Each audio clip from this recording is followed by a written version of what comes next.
नमस्कार मंडळी. तर कुणाकुणाला अशी हिवाळ्यामध्ये क्रेविंग होते नॉनव्हेज खाण्याची. तर अंडा करी म्हणा किंवा सूप म्हणा, व्हेज नॉनव्हेज सूप. व्हेजिटेरियन जे असतात ते व्हेज सूप खातात. म्हणजे त्यांना त्याची क्रेविंग होते की काहीतरी असं गरमागरम पाहिजे. आता जे नॉनव्हेज खातात त्यांना कसं अंडा करी, चिकनचं सूप, मटनचं सूप अशा गोष्टी खायला खूप आवडतात. म्हणूनच आज मी तुमच्यासोबत की नाही एकदम गावरान झक्कास असा रस्सा मी तुमच्यासोबत शेअर करणार आहे अंडा करीचा. तर चला मंडळी, आता आपण बघूया मी काय काय तयारी केलेली आहे. तर इथे मी अंडी उकडायला ठेवलेली आहेत. ही 12 अंडी आहेत, त्याच्यामध्ये मी उकडायला ठेवली आहे. आणि इथे मी आता सगळ्या वाटणाची तयारी करून घेते. जसं की इथे खोबरं घेतलेलं आहे, कांदा घेतलेला आहे. माझ्या गावी तर ना कंपल्सरी अंडा करीमध्ये फुटाण्याची जी डाळ असते ना, आपण चिवड्यामध्ये वगैरे वापरतो, ती डाळ हमखास वापरली जाते आणि प्रत्येकजण ती डाळ वापरतो. आणि शायद त्याच्यामुळेच ही अशी छान अशी करी बनते. तर इथं मी आता हे सगळे मसाले कट करून घेते. आणि हे मसाले कट झाल्यानंतर आपल्याला भाजून पण घ्यायचे आहेत, तोपर्यंत अंडी पण उकडतात आहेत. तर इथं बघू शकता मी काय काय इन्ग्रेडियंट्स घेतलेले आहेत. कांदा, खोबरं आणि फुटाण्याची डाळ. आणि आता हे सर्व आपण वाटण करताना मी तुम्हाला दाखवेनच मी काय काय मसाले घेतलेले आहेत ते. तर इथे आता मी खोबरं अगोदर भाजायला घेते आणि हे सगळे मसाले एकदा भाजून घेते. आता इथे मी खोबरं भाजून घेते. आता आपण याच्यामध्ये काय काय घेणार आहोत मी तुम्हाला वाटण करताना सर्व दाखवते. तर खोबरं असं छान गोल्डन ब्राऊन कलरवर भाजून घ्यायचं आहे आपल्याला. फक्त आपल्याला फुटाण्याची डाळ भाजून नाही घ्यायची आहे, तर ही कच्चीच मी इथं पावडर करून घेते. तर बघू शकताय की ती अशी पावडर करायची आपल्याला, एकदम बारीक मैद्यासारखी आपल्याला ह्याची पावडर करायची, जसं की बेसन वगैरे असतं तसं. तर हे एका वाटीमध्ये काढून घेते. आता आपण मसाले पण लगेच वाटून घेऊया. तर मसाल्यामध्ये मी काय काय घेतलेलं आहे, इथं घेतलेत मी धणे भाजून घेतलेले आहेत.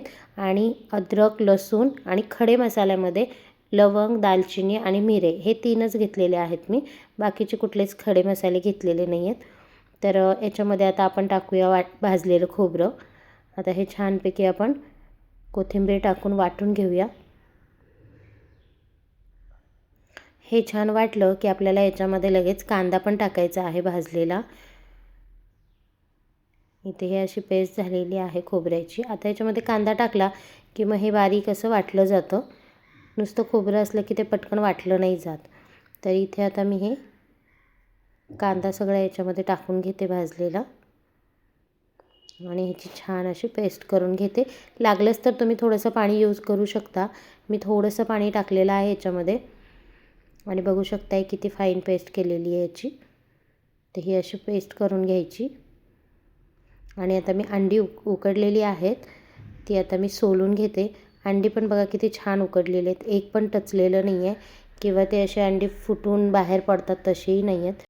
आता ही अंडी आहेत ना सगळी सोलून घ्यायची आणि ह्याला आपल्याला कट मारून घ्यायचा आहे. इथे मी पॅन गरम करायला ठेवलेला आहे. आणि बघा कट बघा मी कसे मारते याच्यामध्ये. 3 ते 4 आपल्याला कट द्यायचे त्या अंड्यांमध्ये. आणि हे कट दिले ना की मग याच्यामध्ये रस्सा पण छान मुरला जातो. आणि जे आपण आता फ्राय करणार आहे ना, तर फ्राय करताना ते फुटत पण नाहीत, उडत पण नाहीत. त्याच्यामुळे याला असे कट मारून घ्यायचे असतात. तर हे सर्व अंड्यांना मी असे कट मारून घेते. आणि अंडी शक्यतो फ्राय करून टाकायची रश्श्यामध्ये, चव छान येते त्याची. बघू शकता इथे मी तेल घेतलेलं आहे. आणि तेल पूर्ण पॅनला आपलं असं पूर्ण पसरवून घ्यायचं पॅनमध्ये. त्याच्यानंतर डायरेक्टली अंडी सोडून द्यायची त्याच्यामध्ये. आणि अंडी अजिबात चिटकत नाहीत. फक्त तेल गरम नसायला पाहिजे आणि पॅन पण जास्त गरम नाही करायचा. आणि आता आपण याच्यावर की नाही मसाले टाकून घेऊया. गॅस बारीक ठेवलेला आहे मी. इथं मी टाकते मिरची पावडर. मिरची पावडर टाकायची, हळद टाकायची आणि नंतर मग मीठ टाकायचं थोडंसं. आणि हे छान असं फ्राय करून घ्यायचं. पूर्ण गोल्डन ब्राऊन झाले पाहिजेत अंडी सगळी. तर बघू शकता तुम्ही एकही अंड पॅनला चिटकलेलं नाही आहे. पॅन असल्यामुळे पण चिटकत नाही. कढईमध्ये पण जरी करत असाल तुम्ही तर कढई जास्त तापवून नाही घ्यायची आणि तेल पण थोडंसं कोमट असलं पाहिजे, तेव्हा आपण त्याच्यामध्ये अंडी सोडायची, म्हणजे मग अंडी चिटकत नाहीत. तर इथं मी तेलामध्ये कांदा परतून घेतलेला आहे. त्याच्यानंतर कांदा थोडा परतला की लगेच टोमॅटो टाकून घ्यायचा. टमॅटो असा मऊ झाला एकदम की त्याच्यामध्ये आपल्याला जे वाटण केलेलं आहे ते वाटण टाकून घ्यायचं. आणि छान असं मिक्स करून घ्यायचं. तेल सुटेपर्यंत आपल्याला सर्व हे भाजून घ्यायचं आहे. हा आहे काळा मसाला, हळद.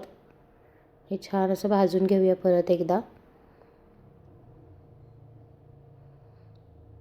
तेल सुटेपर्यंत आपल्याला मसाले भाजायचे आहेत. आता थोडंसं त्याच्यामध्ये पाणी टाकायचं आणि परत एकदा आपल्याला 5-1 मिनटं आपल्याला छान मसाले परतून घ्यायचे आहेत. बघा किती छान तेल सुटलेलं आहे बरं. मग हे असं तेल सुटेपर्यंत आपल्याला मसाले भाजून घ्यायचे आहेत. तेव्हाच भाजीला पण चव येते आणि मसाले पण असे कच्चे कच्चे लागत नाहीत किंवा वास येत नाही कच्चा मसाल्यांमध्ये. असं छान तेल सुटेपर्यंत आपल्याला सगळे फ्राय करून घ्यायचे आहेत. त्याच्यानंतर ज्या पॅनमध्ये मी अंडी फ्राय केली होती त्याच्यामध्ये थोडंसं पाणी टाकून मी ते गरम केलं आणि ते पाणी याच्यामध्ये टाकलं, कारण ते मसाल्याचं पाणी असल्यामुळे मग ते इथे यूज करून टाकलं. आता तुम्हाला जशी ग्रेव्ही हवी आहे ना तसं तुम्ही ह्याच्यामध्ये पाणी ॲड करू शकता. आता हे मी अजून थोडंसं पाणी टाकलं आहे आणि परत एकदा मिक्स करून घेते. ही अंडा करी एकदा नक्की ट्राय करून बघा. चवीला अप्रतिम लागते. भाकरीसोबत कुस्करून खायलासुद्धा छान लागते. आणि आता थंडीच्या दिवसामध्ये नॉनव्हेजमध्ये म्हणाल तर अंडी जास्त खायची इच्छा होते आणि ते पण अंडा करी, अंडा मसाला असंच खायची इच्छा होते. ऑमलेट आणि आपण काय म्हणतो भुर्जी, हे सगळं खायची इच्छा इतकी नाही होत. आता इथं तुम्हाला जितकं पाणी हवं आहे ग्रेव्हीमध्ये तेवढं तुम्ही ग्रेव्हीमध्ये पाणी टाकू शकता. शक्यतो ही भाजी पातळ असते कारण ही भाकरीसोबत कुस्करून खायची असते. आता मेन इन्ग्रेडियंट्स तुम्ही म्हणाल फुटाण्याची डाळ तर यूजच नाही केली. इथे आता मीठ टाकून घेते आणि एक उकळी मारायची आपल्याला. तुम्ही मला फुटाण्याची डाळ नाही घातलेली याच्यामध्ये, तर आता ती कशी वापरायची ना ते मी आता तुम्हाला पुढं सांगते. तर इथे आता आपण जे अंडी फ्राय करून घेतलेली आहेत ती सर्व अंडी याच्यामध्ये सोडून घेऊयात.